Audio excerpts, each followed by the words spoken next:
Hello everyone, कैसे हो? I hope आप लोग अच्छे होंगे और मैं भी अच्छी हूँ। और आई थिंक आप सभी का प्रिपरेशन अच्छा से चल रहा होगा। तो जैसे कि हम नेक्स्ट पहले वाला वीडियो में हम बताए थे कि एग्ज़ाम मई तक हो जाएगा, लेकिन यहाँ मई तक नहीं होगा एग्ज़ाम। जून या जुलाई में एग्ज़ाम स्टार्ट होगा।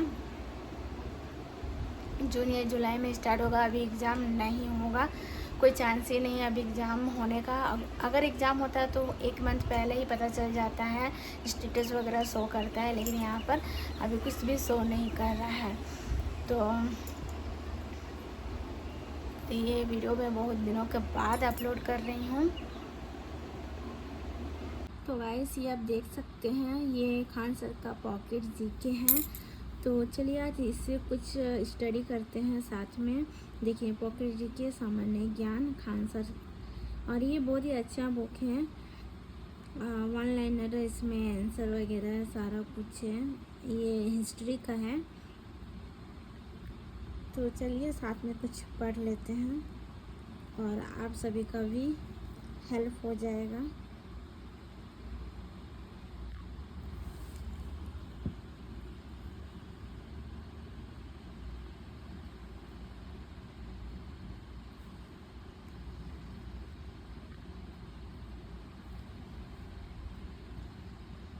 देखिए, यहाँ से स्टार्ट है। हेलो फ्रेंड, तो ये आपका खान सर का पॉकेट जीके हैं। तो मैं इसको रिवीजन करने वाली थी, तो सोची चले आप सभी के साथ भी शेयर कर देते हैं। तो चलिए साथ में हम लोग रिवीजन करते हैं। वन लाइनर है ऋग्वेद। सबसे पहले ऋग्वेद के बारे में यहाँ बताया गया है। हम जल्दी पढ़ रहे हैं, थोड़ा गड़बड़ हो जाएगा तो प्लीज़ माफ़ कर दीजिए। ब्राह्मण साहित्य में प्राचीन ग्रंथ ऋग्वेद है। ऋग्वेद में ऋग का अर्थ छंदों तथा चरणों से मुक्त यंत्र होता है।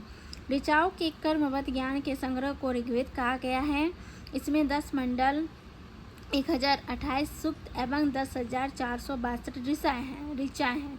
वेद की ऋचाओं को पढ़ने वाली ऋषि को होत्रु कहते हैं। विश्वामित्र द्वारा रचित ऋग्वेद की तीसरे मंडल में सूर्य देवता सावित्री को समर्पित प्रसिद्ध गायत्री मंत्र है। ऋग्वेद में ही गायत्री मंत्र है और इसमें 9वें मंडल में सोम देवता का उल्लेख है। ओके, बाद में जोड़े गए 10वें मंडल में पहली बार शूद्रों का उल्लेख किया गया है, जिसमें पुरुष सूक्त कहा गया है, जिसके अनुसार 4 वर्ण होते हैं: ब्राह्मण, क्षत्रिय, वैश्य तथा शूद्र। आदि पुरुष ब्रह्मा की कर्मशः मुख, भुजा, जघाओं, चरणों से उत्पन्न हुई। ऋग्वेद में इंद्र के लिए 250 तथा अग्नि के लिए 200 ऋचाओं मंत्रों की रचना की गई है।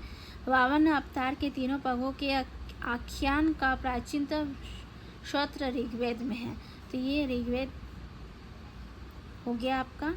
4 वेद होते हैं, एक ऋग्वेद, दूसरा यजुर्वेद। यजु का अर्थ यज्ञ होता है। यजुर्वेद में यज्ञों के नियम एवं विधि विधानों का संकलन मिलता है। वैदिक मंत्रों के संग्रह यजुर्वेद में बताए गए वैदिक अनुष्ठान से संबंधित हैं। और यजुर्वेद के मंत्रों का उच्चारण करने वाले को बोलते हैं पुरोहित। ये अर्धवायु कहलाता है। एक ऐसा वेद है जो गद्य व पद्य दोनों शैली में है, यजुर्वेद को ही कहलाता है। यजुर्वेद कर्मकांड प्रधान है। इसका 2 भाग होते हैं, एक कृष्ण यजुर्वेद और शुक्ल यजुर्वेद। ओके, अब आता है तीसरे नंबर में सामवेद। सामवेद का शाब्दिक अर्थ है ज्ञान या संगीत। इसमें मुख्य यज्ञों के अवसर पर गाए जाने वाले मंत्र ऋचाओं का संकलन होता है। इसमें जो मंत्र गाते हैं उसको बोलते हैं उद्गाता कहलाता है। इसे भारतीय संगीत का जनक कहा जाता है। सामवेद में कुल 1875 ऋचाएँ हैं, जिसमें से 75 से अतिरिक्त शेष ऋग्वेद से ली गई है। अवेद, गंधर्वेद। इसकी प्रमुख ऋचाएँ केथुमीय, जेमनीय तथा रामायणीय है। और अब चौथा है अर्थवेद। अर्थवान नामक ऋषि इसके प्रथम दृष्टा है। इन्हीं के नाम पर इसे अर्थवेद कहा गया है तथा इसके दूसरे दृष्टा रचयिता अंगिरस ऋषि थे।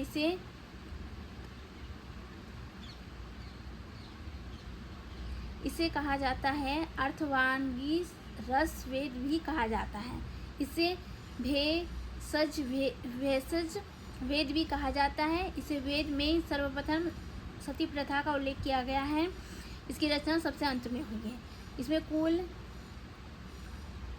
20 कांड, 731 सूक्त एवं 5987 मंत्र है। इसमें लगभग 1200 मंत्र ऋग्वेद से उद्गृत हैं।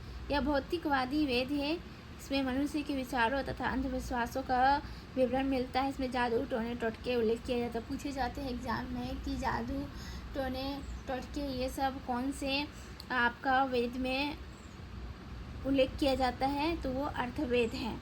इसमें चिकित्सा पद्धतियों और औषधियों का भी उल्लेख किया जाता है। इसमें उपवेद, शिल्पवेद हैं। इसमें वेद में आर्य एवं अनार्य सभ्यता एवं संस्कृत का प्रभाव दिखाई देता है। अर्थवेद में परिशिच को कुरुओं का राजा कहा गया है। इसमें सवार एवं सवती को प्रजापति की 2 पुत्रियां कहा गया है। पृथ्वी सूक्त अर्थवेद का प्रतिनिधि सूक्त माना जाता है।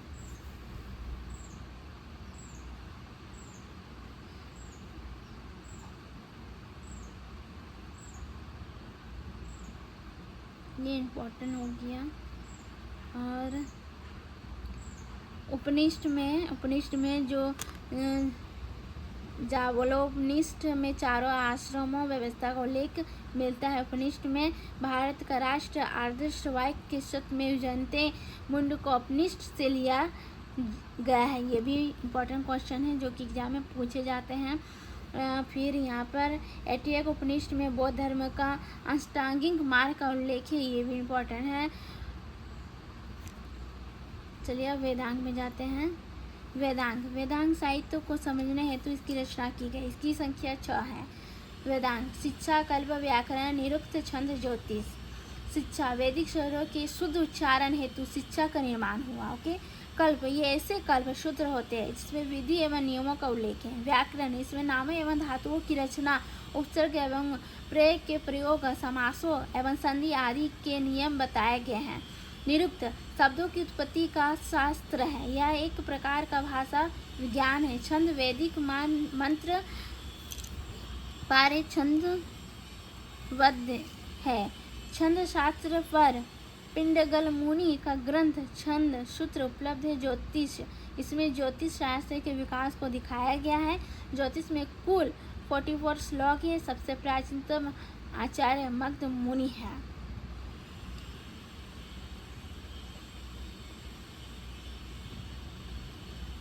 इसमें एक ट्रिक है, इसको याद करने का। वेदांग का 6 होता है। इसकी संख्या 6 होता है। पूछा जाता है एग्जाम में कि वेदांग की संख्या कितनी है। 6 होती है। कभी कभी नाम भी पूछ लिए जाते हैं, तो इसको याद करने का तरीका है। 6 किस तरह याद करें, तो सबसे पहले जैसे कि शिक्षा, ठीक है, तो हम लोग स्कूल जाते हैं शिक्षा ग्रहण करने के लिए। तो शिक्षा ग्रहण करने के लिए गए तो वहाँ पर सबसे पहले बोला कि व्याकरण सब्जेक्ट में ये करूँगा। ओके, व्याकरण पढ़ाऊँगा सर बोले। ठीक है, याद करने का। शिक्षा, फिर व्याकरण। फिर व्याकरण में आता है छंद। छंद एक चैप्टर होता है, तो वो आता है छंद। ठीक है, छंद आता है। तो छंद के बाद निरुक्त में नहीं और नहीं पढ़ना है, तो स्टूडेंट बोलते हैं नहीं और नहीं पढ़ना है। छंद, कल मतलब कल पढ़ूंगा। ज्योतिष आया है, कल पढ़ूंगा। ओके, इस तरह करके आप रिलेट करके याद कर सकते हो, और बाकी आप अपने तरीका से भी याद कर सकते हो। अब आता है सूत्र।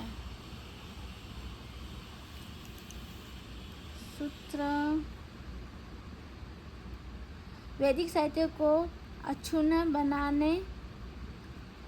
बनाए रखने के लिए सूत्र साहित्य का प्रणयन किया गया है। ओके, ऐसे सूत्र जिसमें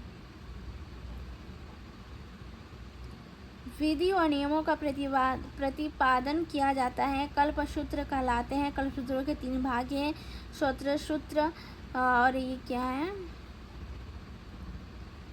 गृह सूत्र, धर्म सूत्र। ओके, गौतम धर्म सूत्र सबसे प्राचीन है। अब आते हैं पुराण में। पुराण का शाब्दिक अर्थ प्राचीन आख्यान होता है। ओके, पुराणों की संख्या 18 है। पुराणों की रचना लोमहर्ष एवं उग्रश्रवा ने की। 5वीं की 4वीं शताब्दी ईसा पूर्व में पुराण ग्रंथ अस्तित्व में आ चुके हैं। अमरकोश में पुराणों के 5 विषय बताए गए हैं।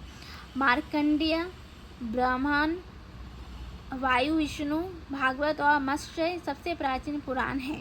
ओके, मत्स्य, वायु, विष्णु, भागवत, ब्रह्म पुराण में ही राजाओं की वंशावली पाई जाती है। सामाजिक एवं सांस्कृतिक दृष्टि से अग्नि पुराण का काफी महत्व है, जिसमें राजतंत्र के साथ साथ कृषि संबंधी विवरण भी दिया गया है। सर्वप्रथम पॉजिटर ने पुराणों के ऐतिहासिक महत्व को पढ़ा। पुराण संबंधित वंश मत्स्य का शुग एवं सातवाहन वंश आता है। विष्णु में मौर्य वंश हो गया और वायु में गुप्त वंश हो गया। तो ये आपका वंश हो गया। ये भी पूछता है पुराण संबंधित।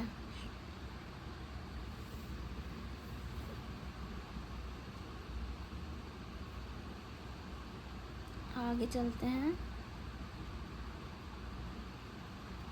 बौद्ध साहित्य। सबसे प्राचीन बौद्ध ग्रंथ त्रिपिटक है। यह पाली भाषा में रचित है। त्रिपिटक, विनय पिटक, शुद्ध पिटक और अभिधम्म पिटक बुद्ध की शिक्षाओं के संकलित कर इन्हें 3 भागों में बांटा गया। त्रिपिटकों की रचना बुद्ध के निर्माण प्राप्त करने के बाद हुई। बुद्ध के पूर्व जन्म की कथाओं को जातक कहा जाता है। निकायों के बुद्ध धर्म को सिद्धांत में कहानी का संग्रह है। हीनयान का प्रमुख ग्रंथ कथा वस्तु है, जिसमें महात्मा बुद्ध का जीवन चरित्र अनेक कथानकों के साथ उल्लेखित है। जैन साहित्य का आगम सिद्धांत कहा जाता है। यह प्राकृत भाषा में लिखे गए हैं। पूछा जाता है आगम कौन से साहित्य में है, तो ये जैन साहित्य में है आगम। ओके, जैन आगमों से सबसे महत्वपूर्ण 12 अंग हैं, जिसमें 12 अंग, 12 उपांग, 10 प्रकीर्णन, 6 छेद सूत्र, 4 मूल सूत्र, अनुयोग सूत्र एवं नंदी सूत्र की गणना की जाती है। जैन धर्म की प्रारंभिक इतिहास कल्पसूत्र से ज्ञात होता है, जिसकी रचना भाद्रबाहु ने की थी। आचारांग सूत्र में जैन भिक्षुओं के आचार नियमों का उल्लेख है। तो ये आपका जैन साहित्य हो गया। भगवती सूत्र में महावीर के जीवन की शैलियों का प्रकाश पड़ता है। जैन ग्रंथों में सबसे महत्वपूर्ण हेमचंद्र कृत परिशिष्ट पर्वन है, जिसकी रचना 12वीं शताब्दी में हुई। तो आज के लिए इतना ही।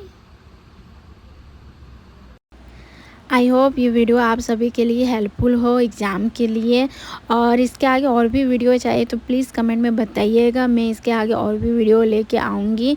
और इसका जो आगे है खान सर पॉकेट जीके का और भी आगे है, साथ में रिवीजन करेंगे। तो वीडियो पसंद आए तो लाइक, शेयर एंड सब्सक्राइब। और thank you for watching this video. Thank you guys.